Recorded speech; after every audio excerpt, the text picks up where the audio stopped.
Yes, 0 is a rational number. अब उसकी वजह सुने जी क्या है, दो वजूहत बताते हैं आपको।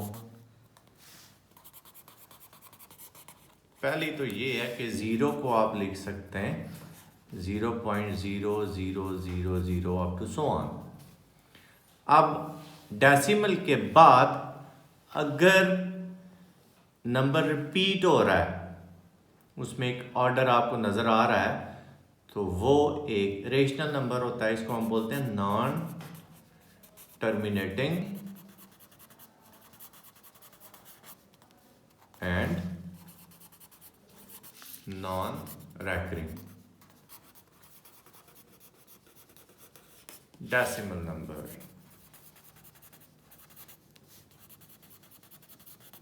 अब दूसरी रीजन सुने, आप किसी भी नंबर से जब 0 को डिवाइड करते हैं, चलें 5 से कर लेते हैं, आपके पास आंसर 0 ही आना होता है।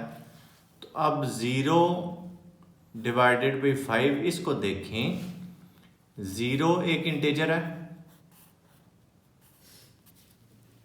5 भी एक इंटीजर है, तो ये रेशनल नंबर की डेफिनेशन है। बिस्मिल्लाहिर्रहमानिर्रहीम।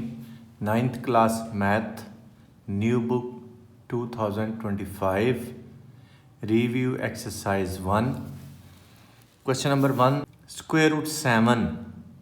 ये आपने बताना है इन चारों में से कौन सा ऑप्शन ठीक है। तो स्क्वायर रूट 7 जो है वो रेशनल नंबर है, क्योंकि 7 किसी भी नंबर का कंप्लीट स्क्वायर नहीं है।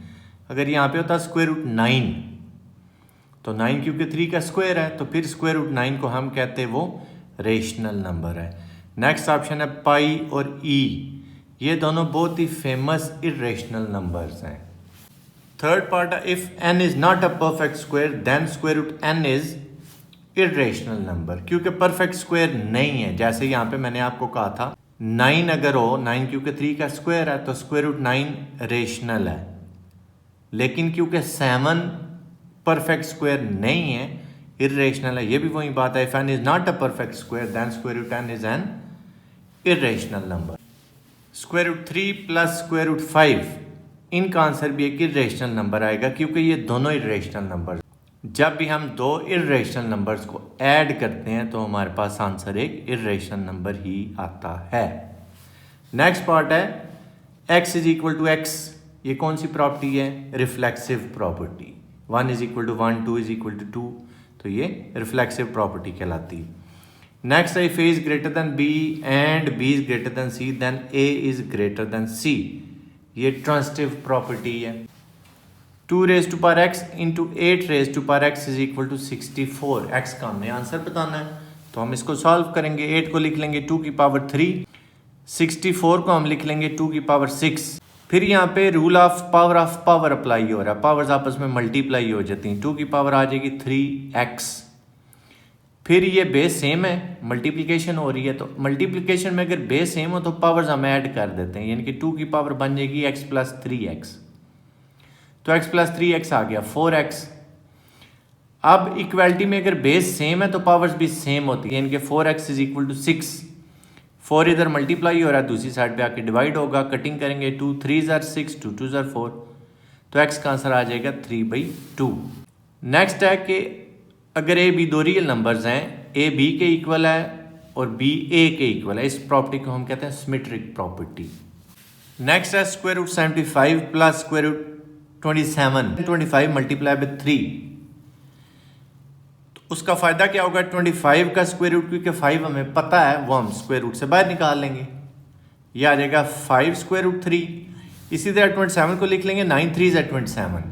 अब 9 का स्क्वायर रूट हमें पता है 3, तो वो भी स्क्वायर रूट से बाहर आ जाएगा, ये हो जाएगा 3 स्क्वायर रूट 3। अब ये लिखा हुआ 5 दफ़ा स्क्वायर रूट 3, ये लिखा हुआ 3 दफ़ा स्क्वायर रूट 3, तो जब ऐड करेंगे हो जाएगा 8 दफ़ा स्क्वायर रूट 3, यानी कि 8 square root 3 is the correct option. Next है, दो इरेशनल नंबर्स का प्रोडक्ट हमने बताना है, तो इसको सॉल्व कर लेते हैं। a plus B into A minus B formula use कर लेंगे। a की जगह 3 है, 3 का स्क्वायर कर देंगे, b की जगह स्क्वायर रूट 5 है, स्क्वायर रूट 5 का स्क्वायर लिख लेंगे, 3 का स्क्वायर 9 आया, स्क्वायर और स्क्वायर रूट कैंसिल, 5 आ गया, 9 माइनस 5 आया 4, तो 4 एक रेशनल नंबर है, तो इसका ऑप्शन डी करेक्ट है, रेशनल नंबर। क्वेश्चन नंबर 2 है, ए की वैल्यू दी हुई है, बी की वैल्यू दी हुई है और सी की वैल्यू दी हुई है। ये दो पार्ट्स हमने वेरीफाई करने हैं, सिर्फ वैल्यूज पुट करेंगे क्वेश्चन सॉल्व हो जाएगा। ए की वैल्यू है 3/2 इंटू, बी की वैल्यू दी हुई है 5/3, आगे प्लस आ गया, सी की वैल्यू दी हुई है 7/5। ए की वैल्यू 3/2, बी की वैल्यू 5/3, यहां पे आप डॉट दे दें ताकि आपको पता चले हम मल्टीप्लाई कर रहे हैं। फिर ये प्लस आ गया, ए की वैल्यू 3/2, फिर डॉट दे दें क्योंकि मल्टीप्लिकेशन है। सी की वैल्यू आ गई 7/5। अब पहले हमने क्योंकि ब्रैकेट सॉल्व करनी होती हैं, तो इसका एलसीएम 3 और 5 का आएगा 15, 3 5 ज़ा 15, 5 5 ज़ा 25, 5 3 ज़ा 15, 3 7 ज़ा 21। बल्कि पहले हम लेफ्ट हैंड साइड को सॉल्व कर लेते हैं। 25 और 21 इसको ऐड करेंगे, 5 और 1 6, 2 और 2 4, डिवाइडेड बाई 15। अब जो कटिंग इसकी पॉसिबल है वो करते हैं।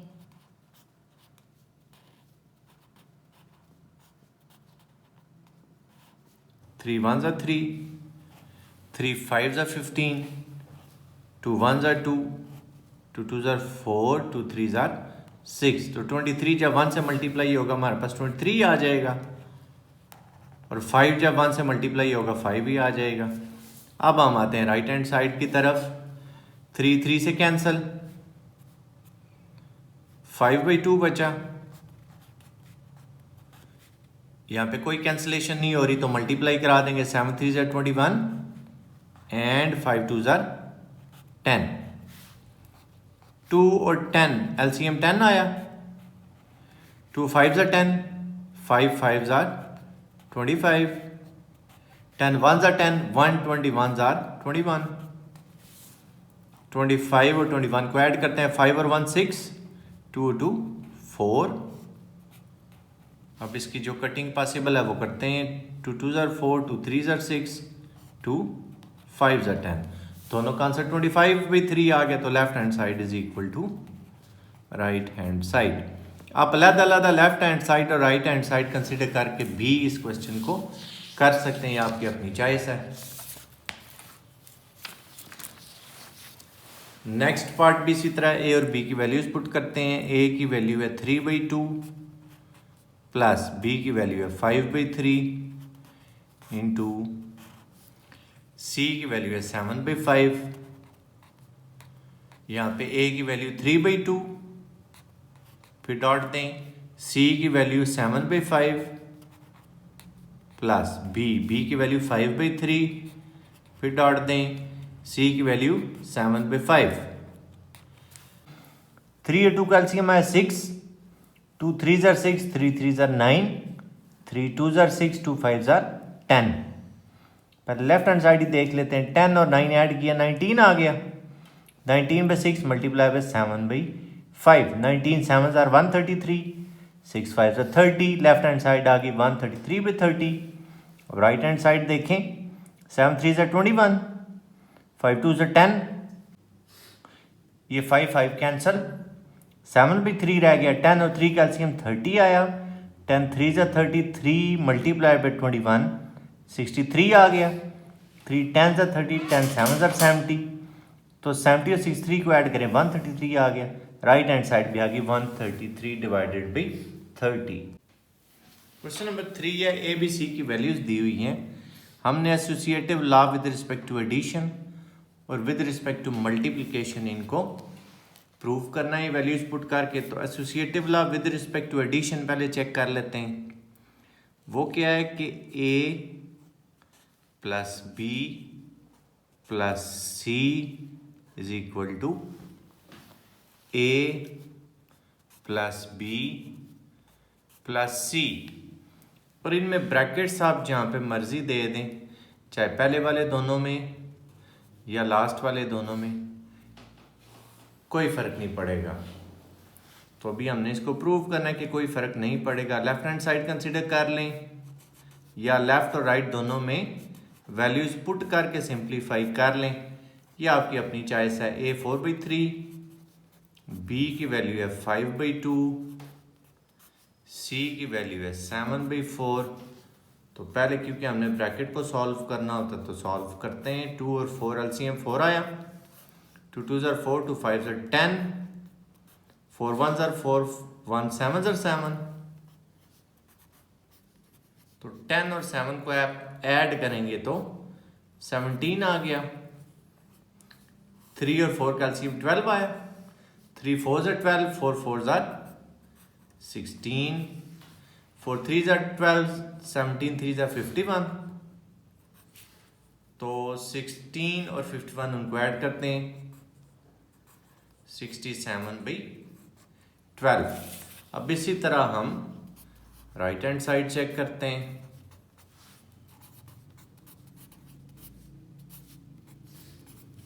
वैल्यूज पुट करें, ए 4/3, बी 5/2 और सी की वैल्यू है 7/4। 3 2s are 6, यानी कि 6 LCM, 3 2s are 6, 2 4s are 8, 2 3s are 6, 3 5s are 15। 23 आ गया 15 और 8 को ऐड करके।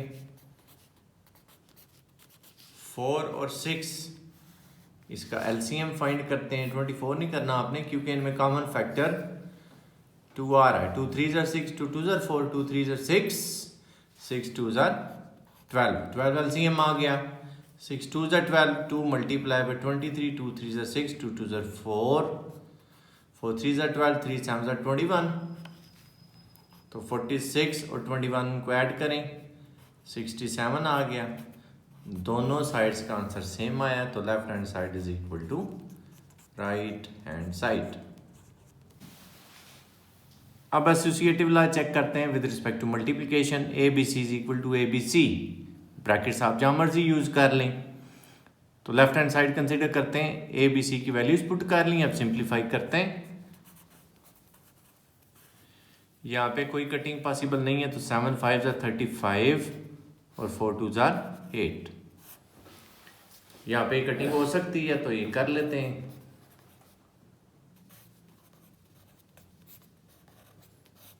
4 2s are 8, 35 जब इस 1 से मल्टीप्लाई होगा तो 35 आ जाएगा और 3 2s are 6। अब इसी तरह राइट हैंड साइड सॉल्व करते हैं, वैल्यूज पुट करते हैं। ए 4/3, बी 5/2, सी 7/4। यहाँ पे कटिंग पॉसिबल है तो कटिंग करते हैं इसकी। 2 2s are 4, तो 5 2s are 10, 3 1s are 3। ये 7/4 साथ उसी तरह चल पड़ेगा। इसमें भी यहाँ पे इनको काटा जा सकता है। 2 2s are 4, 2 5s are 10, 7 5s are 35, 3 2s are 6। तो दोनों साइड का आंसर सेम आ गया। इनके left hand side is equal to right hand side. Question number 4, is 0 a rational number? तो हमने इसको एक्सप्लेन करना, इंटरेस्टिंग क्वेश्चन है। Yes, 0 is a rational number. अब उसकी वजह सुने जी क्या है। 2 वजूहात बताते हैं आपको।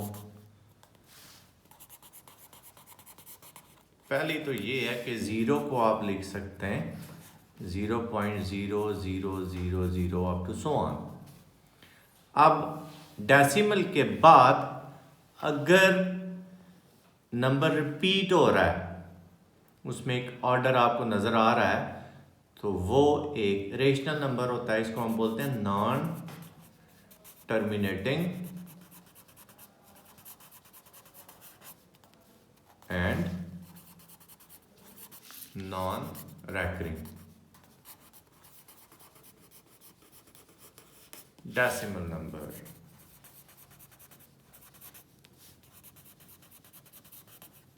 दूसरी रीजन सुने, आप किसी भी नंबर से जब 0 को डिवाइड करते हैं, चलें 5 से कर लेते हैं, आपके पास आंसर 0 ही आना होता है। तो अब 0 डिवाइडेड बाई 5, इसको देखें, 0 एक इंटीजर है, 5 भी एक इंटीजर है, तो ये रेशनल नंबर की डेफिनेशन है। So according to the definition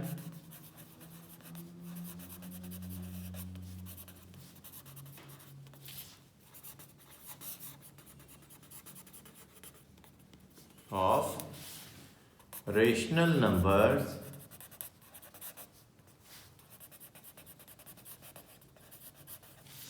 zero is a rational number.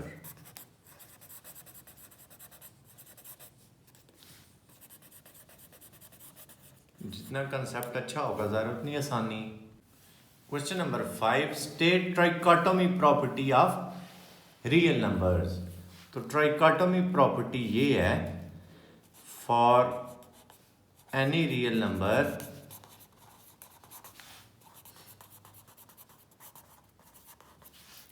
a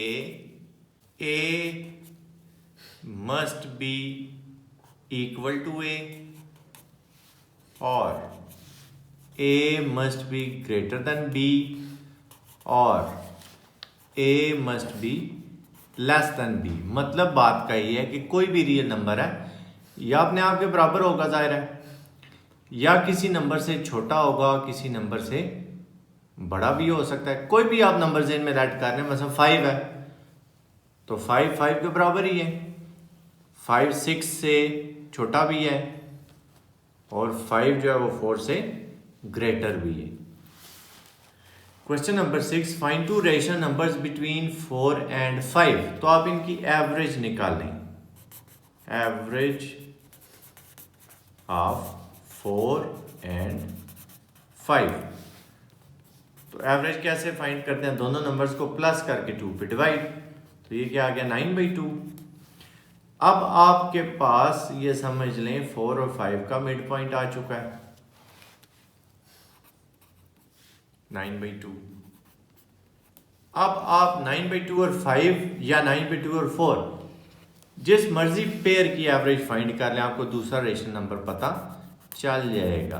average of 9/2 and 5 लिखें या 4 लिखें, जिसकी मर्जी फाइंड करें आपकी चॉइस है। तो हम 5 की चलें कर लेते हैं। तो एवरेज कैसे फाइंड करते हैं, दोनों नंबर्स को ऐड करके 2 पे डिवाइड, एलसीएम आया 2, 2 1 2, 1 9 9 एंड 5 2 10। इस 2 को आप ऐसे लिख सकते हैं 1/2, उधर लिखा रहने दें तब भी ठीक है। 10 और 9 19 आ गया, 19 1 19, 2 2 4, hence numbers are 9/2 and 19/4। Question number 7 का फर्स्ट पार्ट है, हमने इसको सिंप्लीफाई करना है। आसान सा क्वेश्चन है कि मल्टीप्लाई और डिवाइड आपको नजर आ रहा है, प्लस माइनस कहीं पे भी नजर नहीं आ रहा। आप ये करेंगे कि इनकी पावर्स अलग-अलग कर लेंगे, क्योंकि मल्टीप्लाई और डिवाइड में पावर्स अलग-अलग हो सकती हैं, तो हम कर लेंगे। x की पावर 15 उसका फिफ्थ रूट अलग, y की पावर 35 का फिफ्थ रूट भी अलग, और z की पावर 20 का फिफ्थ रूट भी अलग। अब फिफ्थ रूट का मतलब हमें पता है कि पावर 1/5 है, तो आप पावर 1/5 कर दें। इसकी भी पावर 1/5, y की पावर जो 35 है इसकी भी पावर 1/5, और z की पावर 20 उसकी पावर भी 1/5। अब अप्लाई होगा रूल ऑफ पावर। जब दो पावर्स एक ही नंबर की ऐसे इकट्ठी आए तो रूल ऑफ पावर यूज होता है। वो क्या है, पावर्स आपस में मल्टीप्लाई हो जाती हैं, तो मल्टीप्लाई कर देंगे। x की पावर आ जाएगी 15 मल्टीप्लाई बाय 1/5, y की पावर आ जाएगी 35 मल्टीप्लाइड बाय 1/5, और z की पावर भी आ जाएगी उसी तरह मल्टीप्लाई होके 20 मल्टीप्लाई बाय 1/5 इनकी कटिंग कर लें जो पॉसिबल है। 5 3 ज़र 15, 5 7 ज़र 35, 5 4 ज़र 20। ये आपका रिक्वायर्ड आंसर है। अब इस क्वेश्चन का सेकंड और थर्ड पार्ट चेक करते हैं। 27 3 3 ज़र 9, 9 3 ज़र 27 यानी कि 3 की पावर 3 आ गई और फिर उसकी पावर आ गई है 2x और उसका थर्ड रूट। अब यहाँ पे पावर ऑफ पावर वाला रूल यूज हो रहा है, उसका मतलब है पावर्स आपस में मल्टीप्लाई हो जाती हैं। करते हैं 3 2 ज़र 6, 6x हो गया, बल्कि थर्ड रूट का मतलब होता है पावर 1/3, तो वो भी इधर ही सॉल्व कर लेते हैं हम। अब फिर रूल ऑफ पावर यूज होगा क्योंकि दो पावर्स आएगी नंबर की, तो रूल ऑफ पावर हमें क्या बताता है, मल्टीप्लाई कराएं, पावर्स को मल्टीप्लाई कराते हैं। अब कटिंग हो रही है 3 2 ज़र 6, तो 3 की पावर 2x आपका रिक्वायर्ड आंसर है। इसी तरह थर्ड पार्ट को चेक करते हैं। अब थर्ड पार्ट में आप गौर करें, 3 की पावर n आपको सब में नजर आ रहा है कॉमन, तो 3 की पावर n आप कॉमन कंसिडर कर लें। ये 3 की पावर n, अब गौर से देखें हम क्या करने, 3 की पावर n, ये 3 की पावर 2 मैंने अलहदा कर दिया क्योंकि बेस सेम है तो पावर्स ऐड हो जाती हैं, तो अगर ऐड हुई हैं तो आप बेस सेम रख के अलहदा अलहदा भी कर सकते हैं, हमने कर दिया। 6 को इसी तरह रहने दें। यहाँ पे अब माइनस है तो कॉमन आएगा, 3 की पावर n कॉमन आया, ये फिर वही बात है बेस सेम पावर ऐड वाली, तो हम अलग अलग कर लेते हैं। ये n कॉमन आ चुका है, 3 की पावर 1 बच गई। यहाँ पे 3 की पावर n जब कॉमन आया तो यहाँ पे क्या बचा, कुछ भी नहीं, मतलब 1, 0 नहीं लिखना आपने। अब ये 3 की पावर n, तो 3 की पावर n कैंसल, 3 की पावर 2 इसका मतलब है 9, ये 6 हो गया, 3 की पावर 1 का मतलब है 3, तो ये बन गया 9। ये डॉट मल्टीप्लाई को शो कर रहा है। 3 माइनस 1 क्या आया 2, 2 3 ज़र 6 एंड 9 3 ज़र 27, 27 इसका आंसर है। क्वेश्चन नंबर 8 इंपॉर्टेंट क्वेश्चन है। क्वेश्चन ये है कि 3 ऑड इंटीजर्स हैं और हैं भी कंसेक्टिव, इकट्ठे हैं, उनको आप प्लस करते हैं तो आंसर 51 आता है। आपने इंटीजर्स बताने, तो 3 कंसेक्टिव ऑड इंटीजर्स को हम लिखते कैसे हैं, बस ये आपको पता होना चाहिए। 3 कंसेक्टिव ऑड इंटीजर्स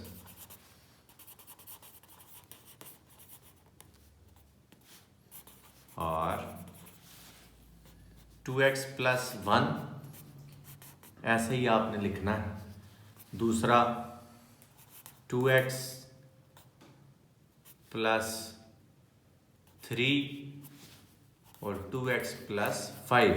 अब ये मैंने किस तरह लिखा है, 2x का मतलब है इवन नंबर, किसी भी नंबर को जब आप 2 से मल्टीप्लाई करते हैं, चाहे वो इवन है चाहे वो ऑड है, उसने इवन बन जाना है। यानी कि ये 2x आपको बता रहा है कि ये इवन नंबर है, लेकिन हम उसमें इवन नंबर में 1 जब ऐड करते हैं तो वो ऑड बन जाएगा। करके देख लें कोई भी नंबर, फर्ज करते हैं 10 है, 1 ऐड करें ना 11 ऑड हो गया, 3 ऐड करें 10 और 3 13 ऑड हो गया, फिर 5 ऐड करें 10 और 5 15 ऑड नंबर बन गया। तीनों कंसेक्टिव ऑड बन गए, तो किसी भी ऑड नंबर को हम इसी तरह लिखते हैं 2x + 1। अगर कंसेक्टिव है तो 2x + 1, 2x + 3, 2x + 5। अब क्वेश्चन देखें क्या है, according to the given condition, condition क्या है कि आप इनको प्लस करें तो आंसर 51 आना चाहिए, तो हम प्लस करते हैं, 51 आया। 2 2 2 6x, 5 and 3 8 + 1 9,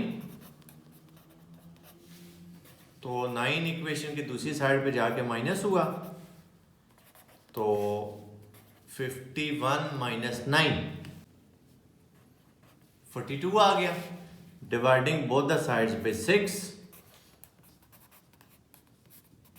तो x आ गया 7, काम खत्म। अब हमारे क्या आएंगे इंटीजर्स,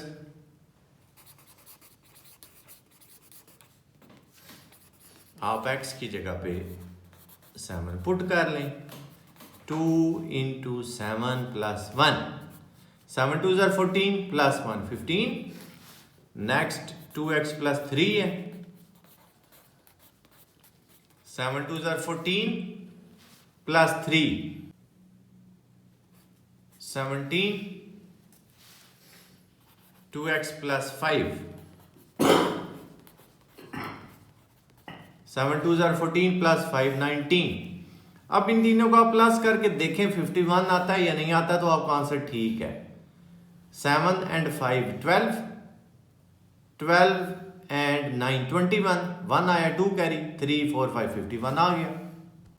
क्वेश्चन नंबर 9 ये है कि अब्दुल्ला के पास 96 बाल्स हैं और 2 बकेट्स हैं. उन दोनों बकेट्स में उसने वो बाल्स रखनी है, लेकिन वो ऐसा कर रहा है कि एक बकेट में दूसरे बकेट से 28 ज़्यादा बाल्स रख रहा है. तो हम, अब हमें पता तो नहीं है कितनी है, तो लेट कर लेंगे. Let balls in first bucket X क्या लेते हैं, तो let balls in second bucket. तो सेकंड में क्योंकि उसने 28 ज़्यादा रखनी है, तो इसका मतलब एक्स में आप 28 ऐड कर दें. तो अब हमें पता चल चुका है कि इन दोनों को हम ऐड करें तो आंसर 96 है, क्योंकि जितनी भी बाल्स हैं दोनों बकेट्स में उनका टोटल तो 96 है.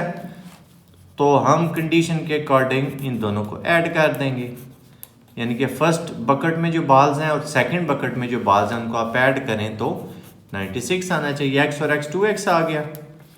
96 minus 28, 16 minus 8 8, 8 minus 2 will be 6. तो x क्या आ जाएगा 68 divided by 2. 2 3s are 6, 2 4s are 8. तो x आ गया 34, यानी कि हमें पता चल चुका है कि फर्स्ट बकेट में 34 बाल्स हैं. बाल्स इन फर्स्ट बकेट 34, क्योंकि x की जगह हमने वैल्यू पुट कर दी. इसी तरह बाल्स इन सेकंड बकेट, सेकंड में हम क्या कह रहे थे, x प्लस 28, यानी कि 34 plus 28, 8 and 4 12, 3 into 5 and plus 1 6 62. अब देखें इन दोनों को आप प्लस करें 34 और 62 को, तो 96 आएगा. क्वेश्चन नंबर 10 ये है कि सलमा ने 3,50,000 रुपया बैंक में रखा है और उसको जो इंटरेस्ट रेट मिल रहा है वो मिल रहा है 7 होल 1/4% पर एनम. एनम का मतलब होता है एक साल के लिए. After 2 years rate was increase to 8% per annum. वो ये कह रहा है कि पहले 2 साल ये रेट है और अगले सालों के लिए 8% रेट हो गया है. Find the amount she had at the end of 7 years. Total बन गए 7 साल. पहले 2 साल के लिए 7 होल 1/4% ये रेट है, बाकी 5 सालों के लिए 8% ये रेट है. तो हम सिर्फ कैलकुलेशन सेपरेट कर लेंगे दोनों की. मसलन टोटल इन्वेस्टमेंट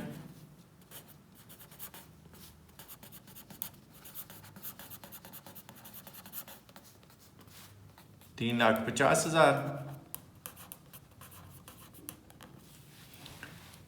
अब पहले 2 साल के लिए हम कैलकुलेट करते हैं, बल्कि आसान बना लेते हैं इसको, पहले साल के लिए कैलकुलेट करते हैं. तो इंटरेस्ट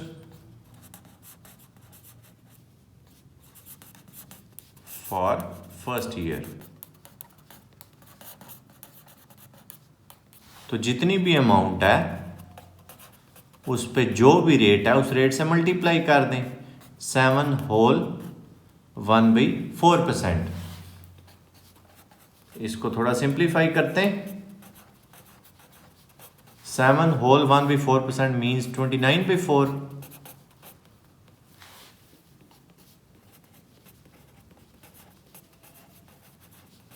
29/4, तो 4 7s are 28, 4 2s are 8, 4 5s are 27.25% आ गया. कैलकुलेटर पे बेशक सॉल्व कर लें आप. तो इस डेसिमल को काटते हैं, 100 आया।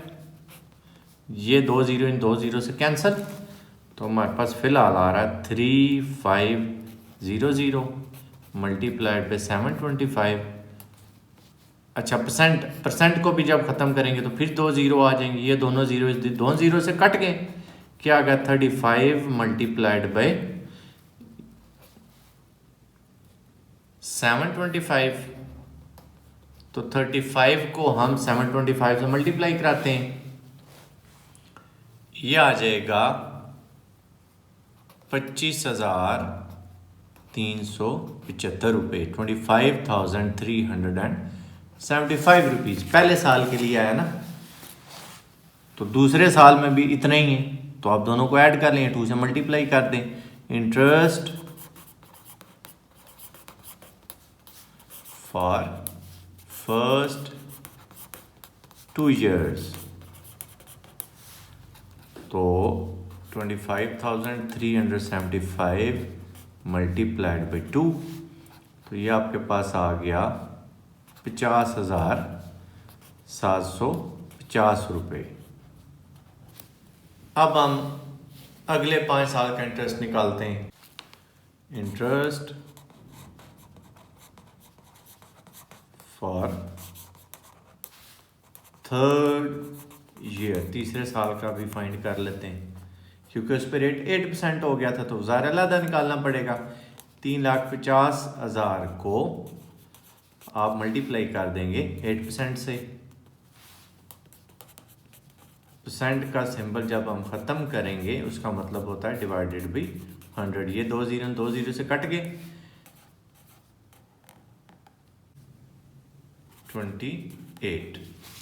28,000 आ गया। तो अब वो टोटल 5 साल हैं, तो इंटरेस्ट फॉर लास्ट 5 years, तो 28,000 क्योंकि 1 साल का था, तो 5 साल का हमने निकालना था, तो मल्टीप्लाई बाई 5 कर दें, ये आ जाएगा 0,0,0, ये 1,40,000 रुपये। टोटल इंटरेस्ट जो पहले 2 साल का था और आखिरी 5 साल का, इनको प्लस कर लेंगे। पहले 2 साल का आया था हमारे पास 50,750 रुपये, और अब आ रहा है 1,40,000 रुपये। जब हम इसको प्लस करेंगे तो ये बन जाएगा 0,570, 5 and 4 9, यह आ जाएगा 1,90,750 रुपये, 1,90,750 रुपीज़। ये आया उसका इंटरेस्ट। हमने 7 साल के बाद जो उसकी टोटल अमाउंट थी वो बतानी थी, तो प्रिंसिपल में हम इंटरेस्ट ऐड कर देंगे। प्रिंसिपल मतलब जो पहले वाली मेन बेसिक अमाउंट थी वो 3,50,000 थी, इंटरेस्ट निकला है 1,90,750 रुपये, तो ये आ जाएगा 5,40,750, 5,40,750 रुपीज़।